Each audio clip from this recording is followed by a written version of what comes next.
east to west, heroes are set, seeking glory in the greatest of events.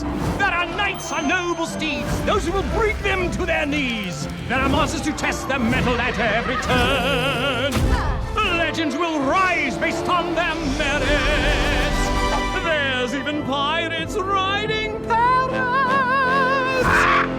It's the grand tournament.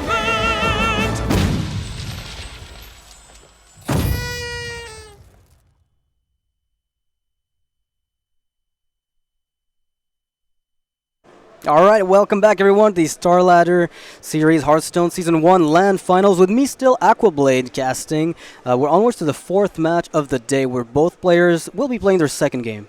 Yep, and these two players coming up right now is Kolento and Thijs, and they're going to be playing, they haven't actually won a game yet, they both lost respectively, so someone's going to be a winner right now, so it's going to be the first win for one of these players. And when you put it that way, I guess it's pretty positive for at least one of them. I don't know, like, both players, I mean, Thijs had a chance of maybe getting a reverse sweep. Kolento completely got rolled over by Dog. But I think, Kolento overall is a pretty cool player. He won't get himself demoralized over it. He'll be fine and just keep his mindset, as professional and competitive as he can. I think he'll be okay. It's just that Thijs and Kolento are both amazing players, and I don't know who I'd even give an edge if I had to. This is kind of the clash of the titans of the tournament. Right. Like, if these two guys bump into each other, be it through the round robin or the bracket, this is the big one, right? Two players at the top of their game, two of the best players in the world right now and the EU are going to be battling it out. Yeah, it's hard to say who to give the edge. I guess Thijs you would because of results. The momentum, I guess. You could say the momentum of Thijs could carry him forward. But over the longest time, I think Kolento has gotten a lot more wins, for like bigger wins for events. It's just that right now, it's still up for grabs. The entire event is, very much on its early phases. So we don't really know who's going to be taking it. But we're going to be seeing a quick video of one of the players. It's going to be Thijs, Kolento, I believe. Have you already seen it? Or no, Kolento's still got. Yeah. Well, I don't know. We had Kolento speak. So I don't know if I want to see him again. I'm not sure. I guess I do. Maybe I'm a bit famous, but I don't really want to look that way. I'm still the same guy as 1 year ago. I'm still Thijs, and I hope that not many people look at me as the famous guy. I hope people just look at me as Thijs. The first thing my parents and my friends thought about me playing games competitively, they were actually a bit scared and they didn't really knew what was going on, and you're going to another country for playing a game, and it was actually super new for me, so I was also a bit scared. But when my parents and my friends saw that it was pretty okay, and especially that they saw me enjoying it, they were already fine with it, that I just did the thing that I love to do. I actually kind of like to do some interviews. I especially like interviews where you get a bit of different questions and not always the same questions that they ask you at every event. So then interviews are getting interesting, but when it is an interview where I actually don't say anything almost, then it feels a bit of a time waste. But in general, I don't mind doing an interview here and there. The worst part for me is probably the pressure you have to handle sometimes.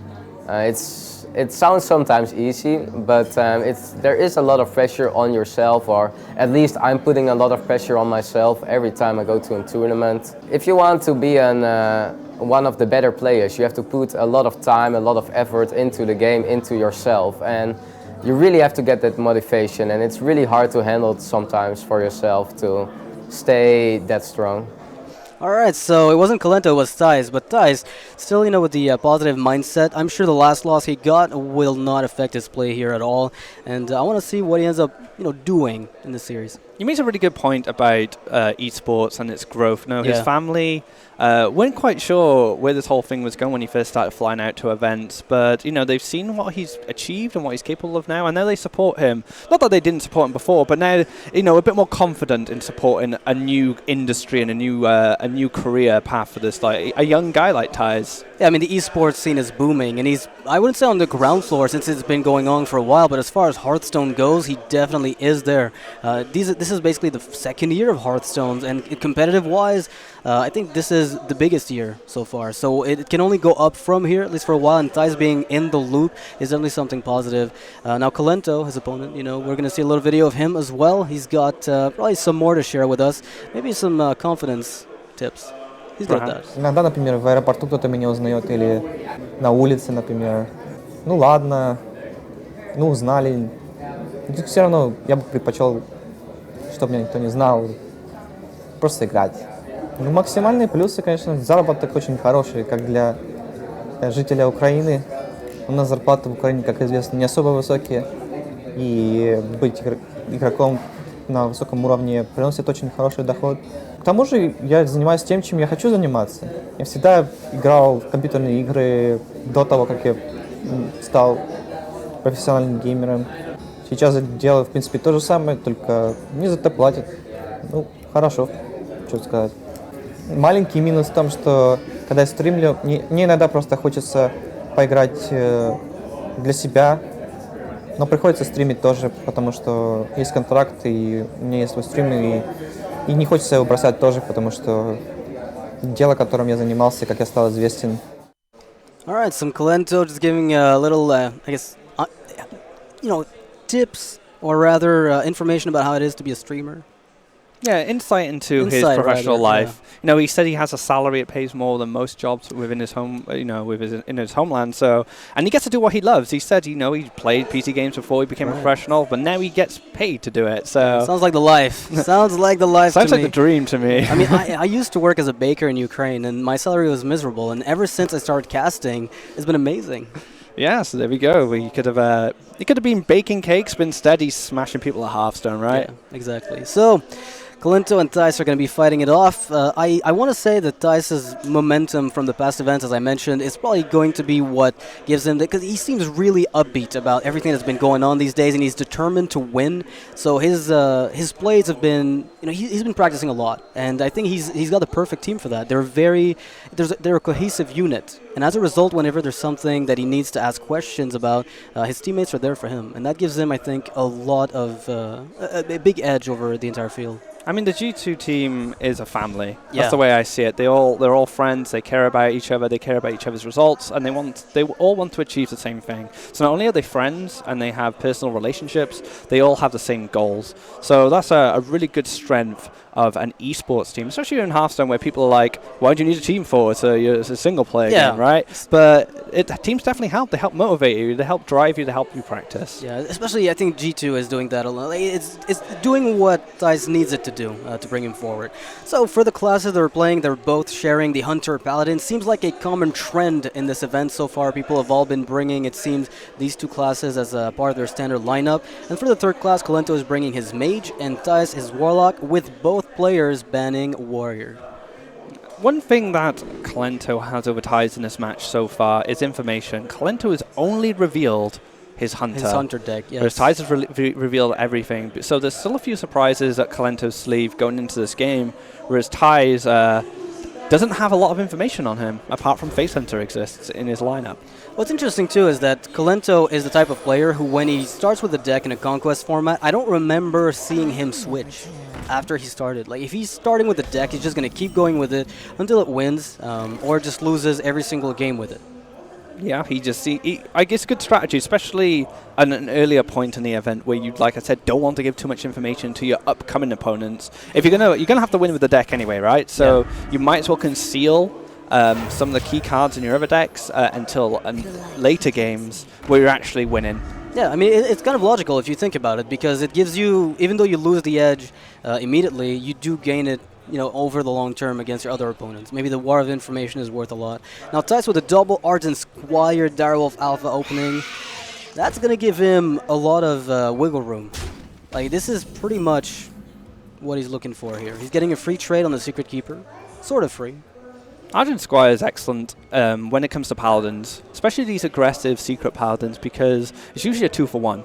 And Very like you often. said, the Direwolf Alpha is going to let him trade up as well, and for a 2-for-1, so he gets a lot of value. Yeah, I mean, at this point, he's probably worried about something like Muster for Battle, which if he doesn't end up using these Argent Squires to kill something, then he might not get what he wants from them, because if he goes and double trades with them into the Secret Keeper and pops both shields, then Muster for Battle really punishes him. Whereas if he goes for Direwolf Alpha, he keeps possibly one shield and is able to have a 2-2 leftover, which lives through Muster for Battle. He at least forces a weapon hit on the Direwolf Alpha, and then he has, like you said, the one shield left, which can contest one of the 1/1s, and then he has a Haunted Creeper going forward, which is great for cleaning up tokens like the Silverhand recruits. So if you're Kolento next turn, do you go for Muster for battle, or do you prefer going for Cog Hammer? I say Muster now. Because right now, if you go for Cog Hammer, you can actually clean up the board completely and keep a 1/1 that's taunted up. Oh, that's true, actually. It's a minor thing. I mean, you will be overriding it with Muster for battle if you go for it first, but that's a question I have. I'm not sure myself. I mean, if he does develop the Muster for battle, he does gain his own board, right? A bigger board. Right. And we're not worried about Hellfire or Shadow Flame or stuff. So, Thijs is going to have to deal with the board through trading. Yeah, you're right. Muster looks a lot more appealing when you put it that way. And like you said, Coghammer can override the Light's Justice then. So it doesn't make it awkward for him to play Coghammer Muster for battle after if he decides to go Coghammer now. So there's a lot of ways he can take this turn. Yeah, what's interesting too is that it will make the turn 4 a lot more bearable, where you can go mini bot hero power, and you won't need a Cog Hammer being played because the 1/1s will act as the removal you need, or the board that you need. It allows you to play a bit more board centric against a very board centric deck like Zoo. I think that sounds like the play. So Muster time, Direwolf Alpha, most of it certainly going to be cleared up here, along with one of the 1/1s. Unless he wants to leave the dog alive, his assumption is that he will be able to kill it with the 2 of his minions, perhaps. Or the Coghammer if he decides to go down that route. Exactly.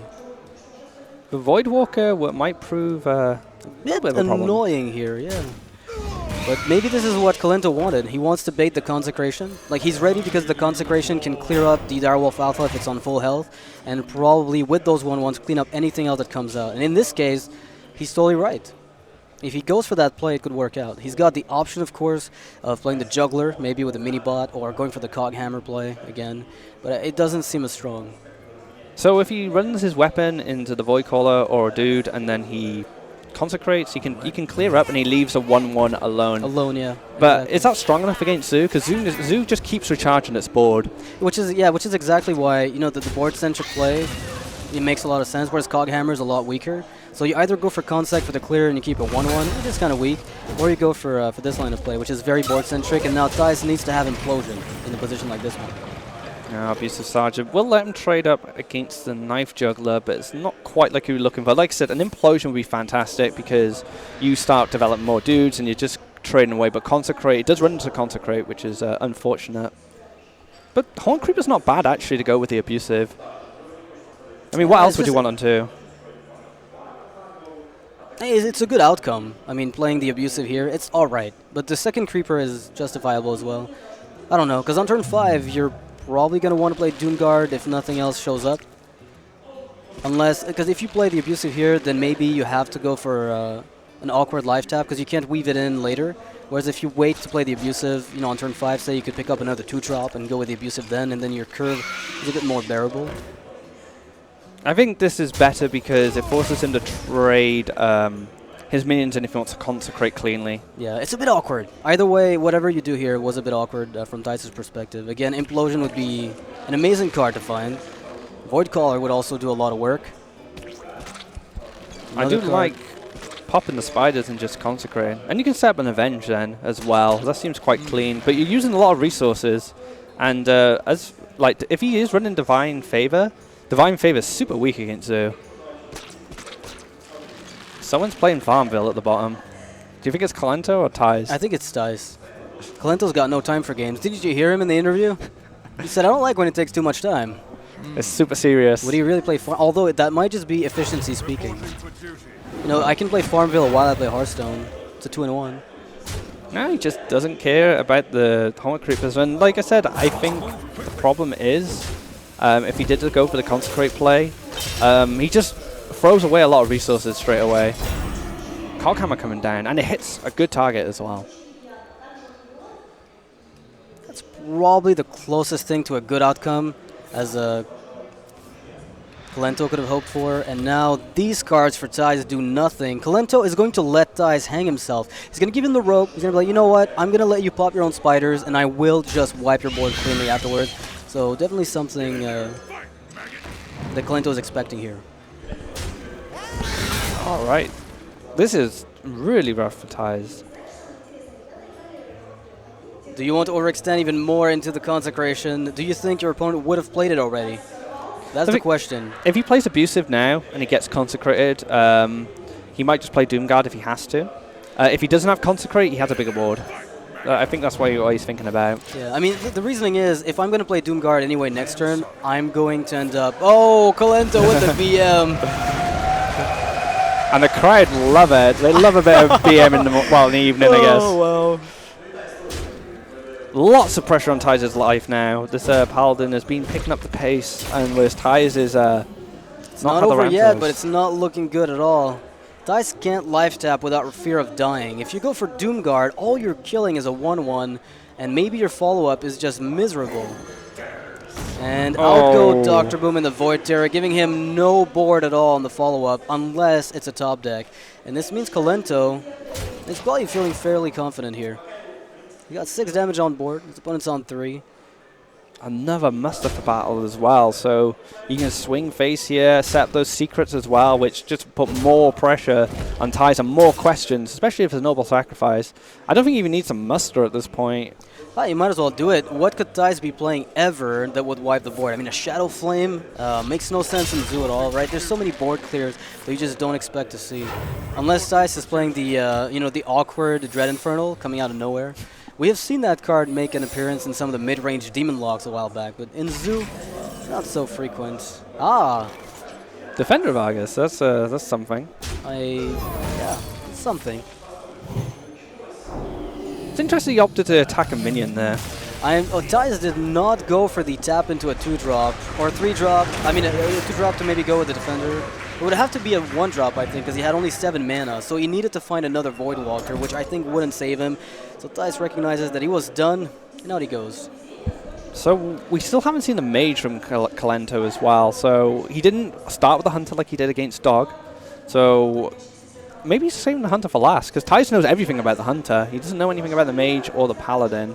Yeah, Kolento's a very proficient Mage player for free. I know he can play just about any Mage deck very well. At this point, I think he's the type of player, just give him any deck and he'll do just well. I just feel like the way the Mage deck, like a Freeze Mage would be constructed against the lineup from Thijs, it should be able to do just fine. Because there's a Zoo, there's a Secret Paladin that's mid-rangey, so it's not going to rush you down too quickly. You probably have time, and the Hunter is also not a guaranteed win. So if Kolento decided to bring something like a Freeze Mage, it would look very good here. And we've seen how well Stan Sifka piloted his variation of Freeze Mage, and he has found great success, but it looks like he's actually going for the Tempo Mage, and Tempo Mage is fine as well, because of course there's a lot of Paladins, the Flame Waker interacts with them really well, so maybe that's what he's targeting here. Yeah. And we have seen a lot of Paladin. I think everyone is running Paladin. Everybody agrees that it's probably the top class after the expected nerf or an advanced system, and here Kolento picks up the Trinity right away, the Mana Worm, Sorcerer's Apprentice, Flame Waker that he can just unleash spells with as soon as he wants. I think he's looking good here. I was talking to Orange after. I mean, Orange had an amazing hand in one of his sets, which just looked like a winning hand, and Thijs was still able to take the victory in that game. So sometimes these awesome hands don't quite follow through towards the end of the game, but it's looking good so far. Yeah, I think they're good when you get them all in the same time, like on turn 5 with a coin. You just play all the cards and you coin out some crazy play. It's infrequent, but when it happens, it's just beautiful. Now Thijs. Oh, do you roll for the Huffer? I don't know about that. What is that? Freezing Trap. Oh, you could just kill that 2-1, I guess. You'd be okay with it. Yeah, that's fine. And he's playing on curve here with the Horse Rider. One of my favorite voices for the new sets is this card. The cavalry's here. And then every time he goes, yeah, he sounds like really excited and really happy to be in the tournament. Little 2-1, fighting away against the Ice Howls and stuff flying around. So Kolento is going to go for the Unstable Portal. If it misses, it's going to be, a Sylvanas! And the miss from the Flame Waker, giving Thijs a guaranteed kill on the Sorcerer's Apprentice. Talk about vindicative RNG. I want to raise a point about crowd interaction with Unstable Portal, and it's something that happened. It's something that happened at Gfinity.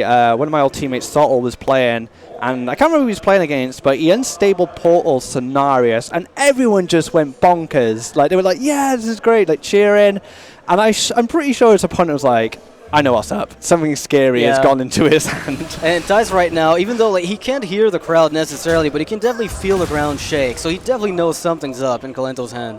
He doesn't quite know what. You can feel the energy of a crowd, especially. Yeah. So I could see as soon as he got Sylvanas and the crowd went wild, I could see kind of Thijs kind of like, ooh, hang on. Something doesn't feel right. Yeah, There's a disturbance in the force. Something's completely wrong here. Oh man, this Flame Waker, even though archery classes, man. Yeah, Thijs is using the you say archery classes and he just hits face. Yeah, well, you know what's true though about the Flame Wakers is that they actually follow a course in playing Hunter, and then when they're stuck playing Mage, it was initially a Hunter class, like a Hunter card, of course. And when they're stuck playing with mages, they get a bit confused and they still go face. Ooh, so it looks like maybe Knife Juggler Animal Companion, just super aggressive board presence. I quite like that too. Yeah, with the follow-up high main, I think it's hard to push you off this board if you're in Thijs' position. What's on his mind maybe is what exactly is my opponent holding that the crowd cheered for?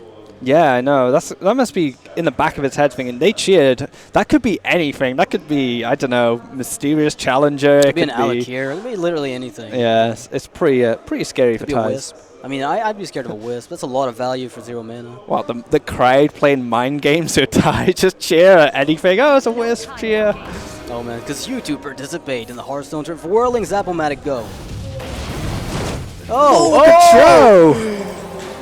You know, Lore Cho in Hearthstone, especially from Shredders, has created some of the craziest matches I've ever seen. I think it was Dog and Nyria at DreamHack that had to face off against each other with something like that. Rogue Mirror or something. It was just bonkers. It's just crazy. It was great. It is. It's one thing that Shredder does really well. I think it does, especially with this card. It creates a very it really tests the skill of your players because they have to start dealing with a situation they don't encounter that often. And now Kolento's Sylvanas is looking a lot worse. Because what if it steals show? Oh my god!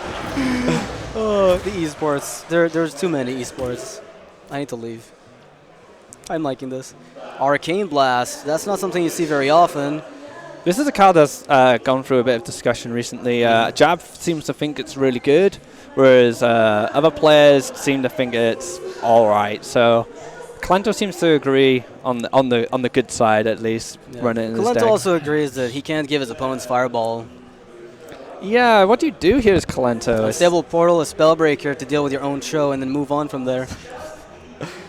Unstable Portal is Stampede and Kodo. Now that would be something. Yeah. That's a first step towards recovery. A Frost Elemental even. Unstable Portal, Deathwing. Just go for it. Yeah, I mean, you can do it next turn. And then you lose the game, sure, but you can do it next turn. But then Thijs does Unstable Portal from Cho into Deathwing, and then he plays Deathwing, and it's just like an ultimate battle of dragons. What do you even do? This is what I was talking about. Lore Walker Cho creates like an interesting dynamic in these games. I mean, at this point, even Medivh agrees that it's interesting. I just don't know if Medivh can actually do anything to it. Okay. Yeah. He picked up a what? Eodric the Pure. Eodric the Pure. This is such a strong card. If he could have played it right now, he would have been in a great spot. You know, 1/4 Leok with a 2/5 high main, that would be enough to stall. It's just that he's 1 mana short of doing it.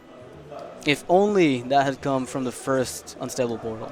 Yeah, for sure. And Thijs has so much burst in his hand as well, and the board as well. I think you just punch the face here and just play the... Yeah, it's looking so good. Thijs has to find a way to lose at this point. He's 1 off lethal, I think, if I'm not mistaken. Place a kill command just in case his beast gets dealt with. And this puts him, it's lethal from hero power now, so Thijs is just setting up guaranteed lethal. Yeah, quick shot is kept for the following turn in case things happen, and Kolento is just going to scoop and concede to Lore Walker. He didn't actually concede to Thijs. He was perfectly fine with Thijs. He conceded to Lore Walker Cho. Thijs taking some notes down, writing down Lore Walker Cho, awesome. Yeah, Lore Walker Cho from Shredder. Definitely a thing to keep in mind. Alright, so he's got a Paladin left, and Kolento's already done with his Paladin. We saw, you know, the Paladin from Thijs earlier, very much on the mid-rangey side with some secret sprinkled in. It's a mix of mid-range and secret Pally. I almost want to call it hybrid Pally at this stage, because the only two archetypes you really see are mid-range and secret. It feels like it's got the edge against aggro because of the zombie chows, but it also sometimes gets really clunky draws early. Another thing to consider with that match as well, Thijs actually winning with his mid-hunter or his hybrid hunter. Well, it's kind of, yeah, I would say it's more hybrid.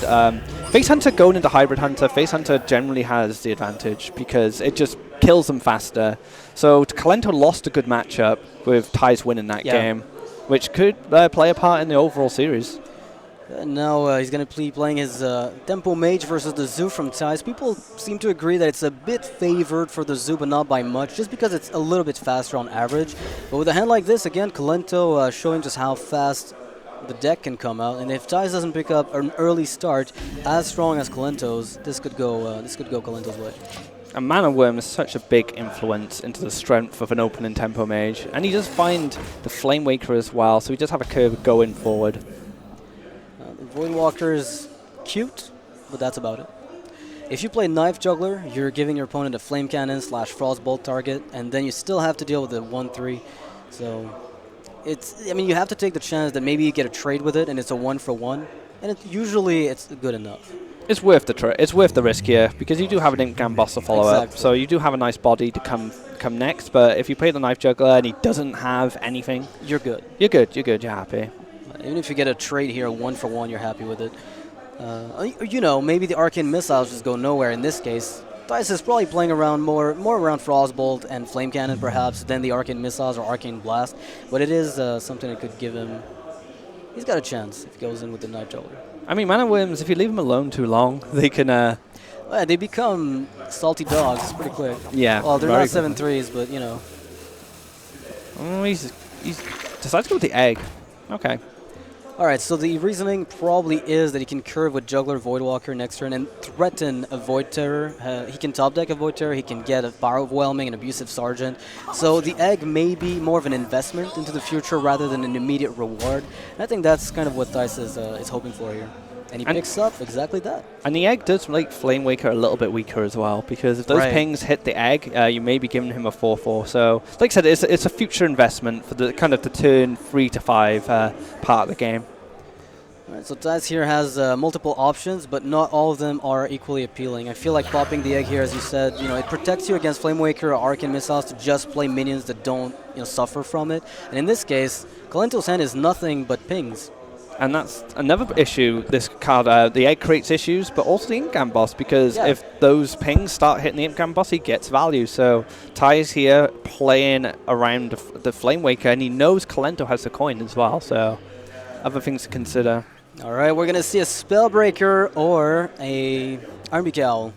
I'm calling it. Well, Sylvanas didn't do a lot last game. The Spellbreaker would do a lot. Oh, Raidly, a Warsong Commander comes out. Oh, wow. These are not supposed to be nerfed yet. What's going on? I don't know, yeah. This seems too good. I think we should nerf this card. It's way too strong.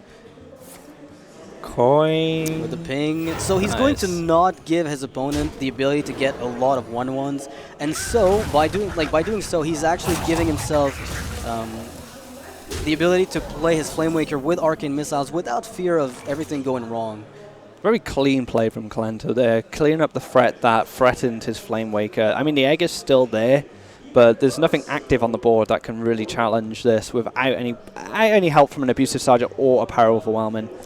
So I could see a Power Overwhelming being played here on the egg and then killing the Raid Leader, and then you just go for Juggler Voidwalker, and you hope for the best. This could backfire tremendously.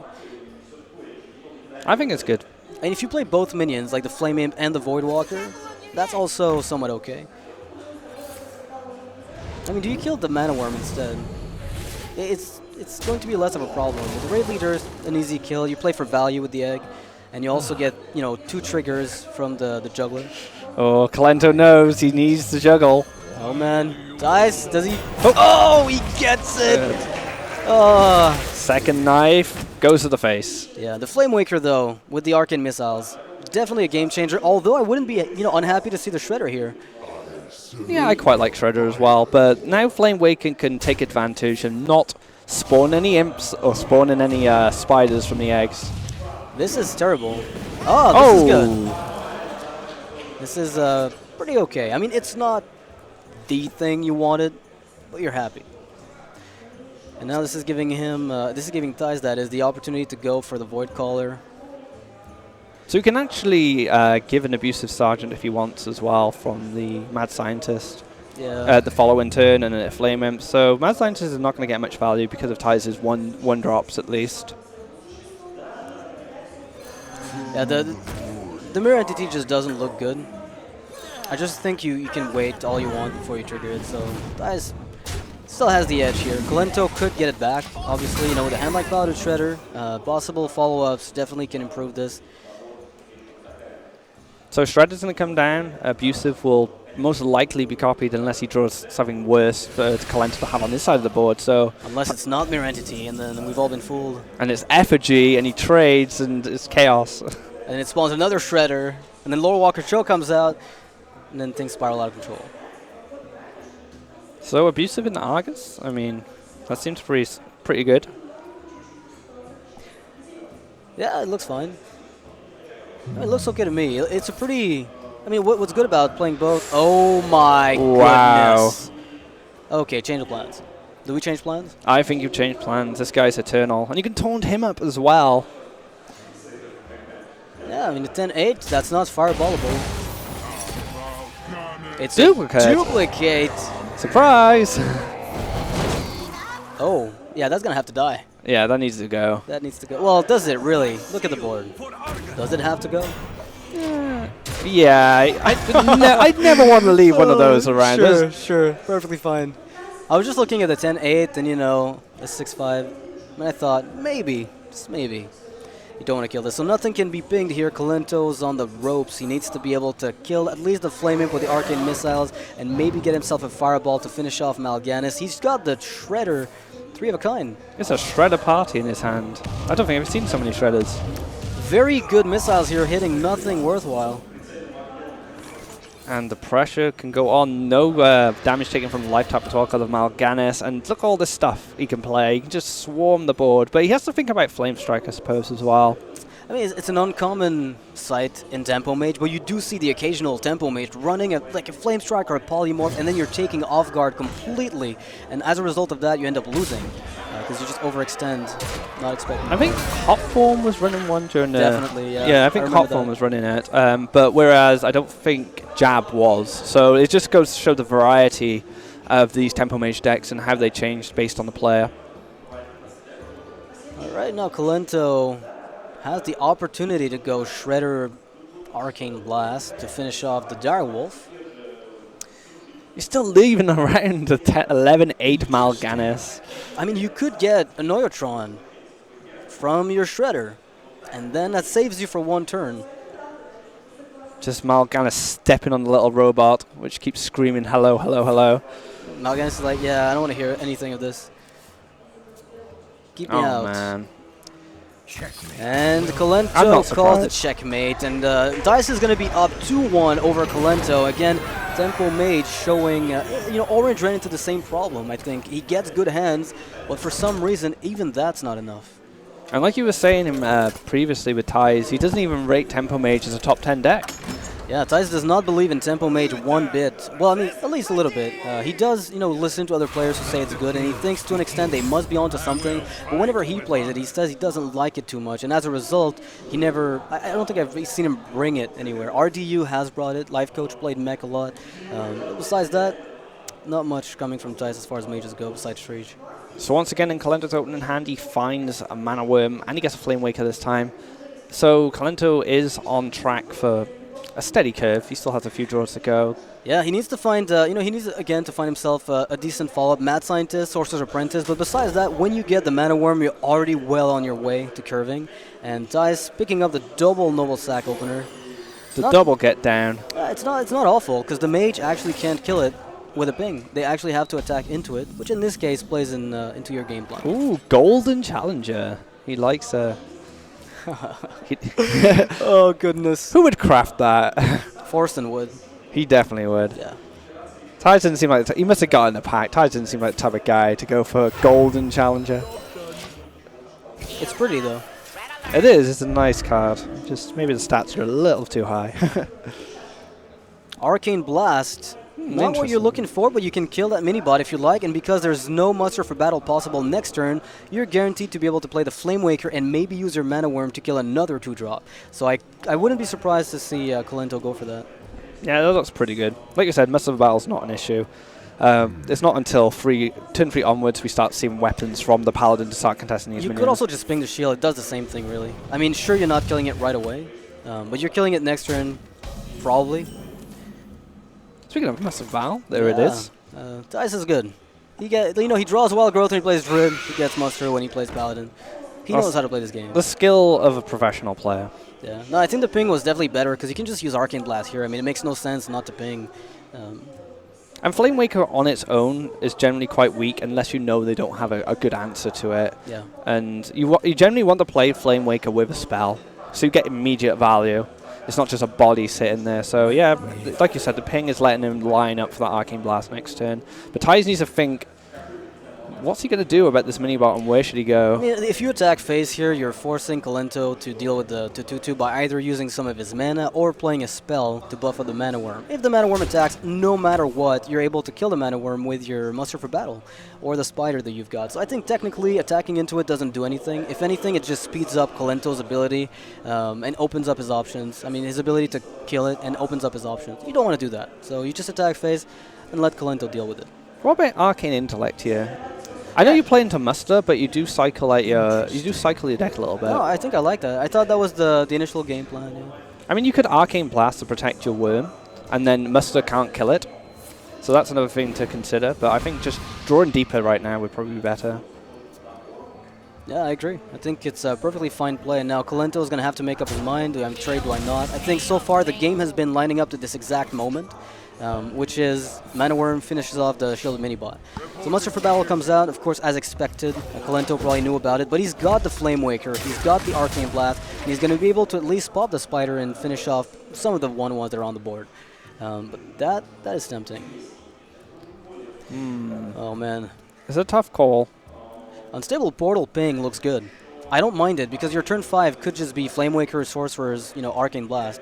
It's just that if the Paladin goes for 4 drops, say Shredder, somehow that mid-range Paladin plays that, the odds of you being able to deal with it are pretty slim, and you would run into issues. True Server Champions, not a problem. Blessing of Kings is.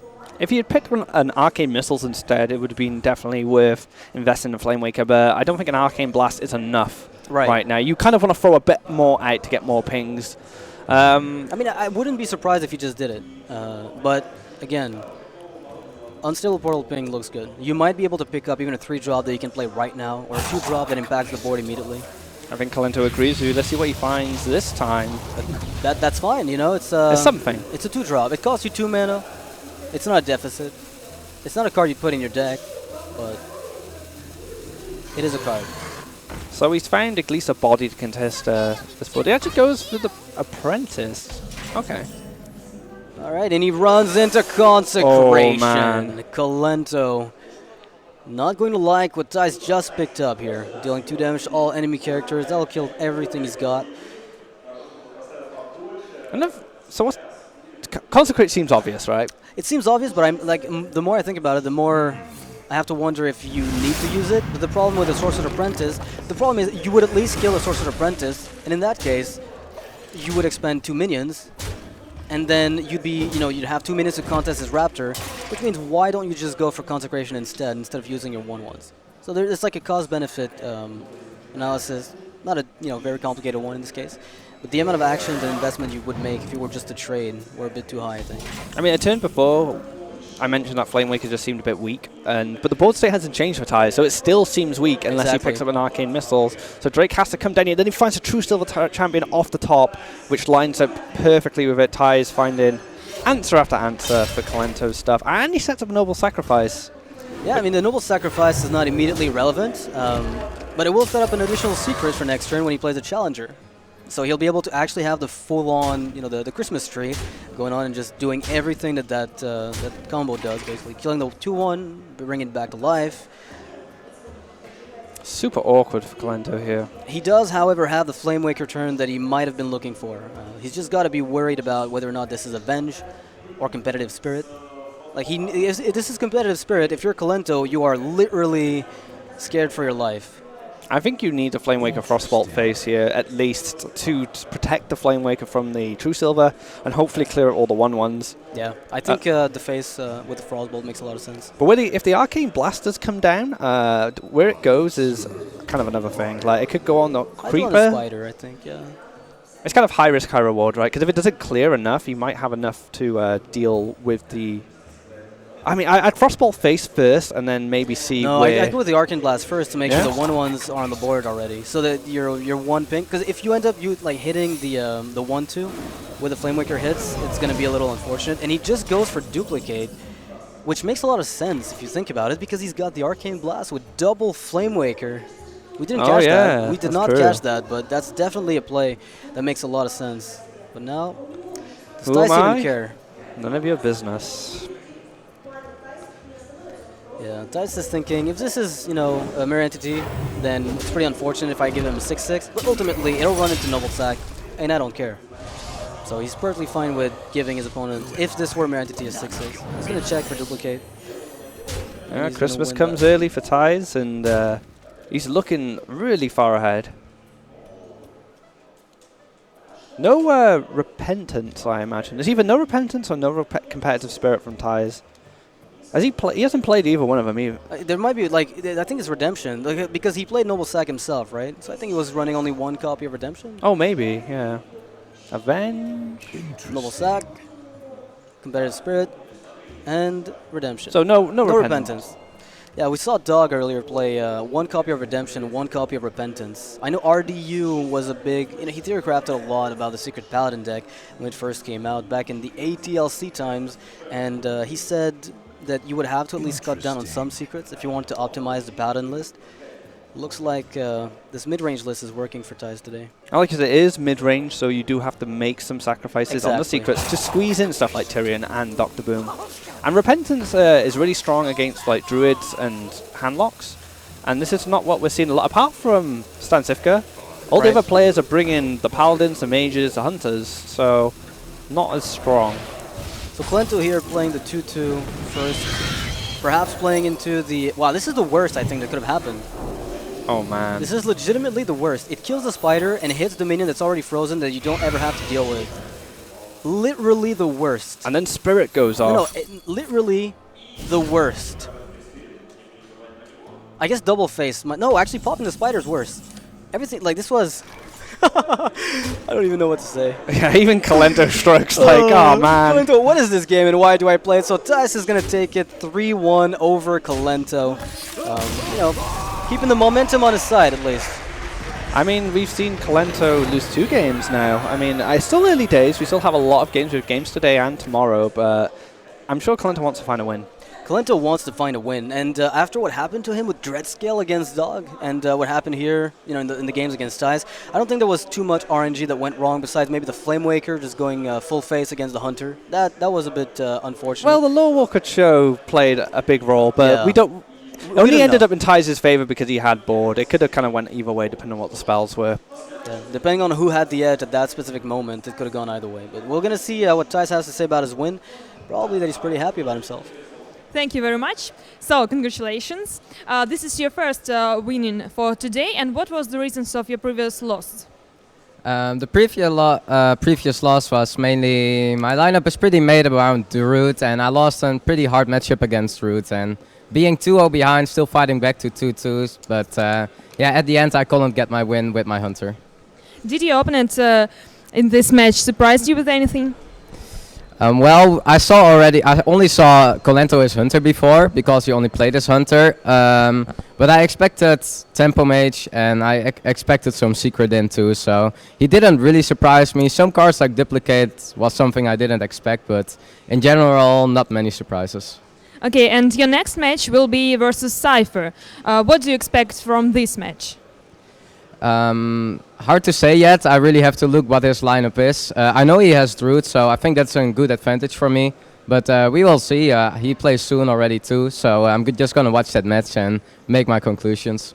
Okay, thank you very much. Congratulations again. All right.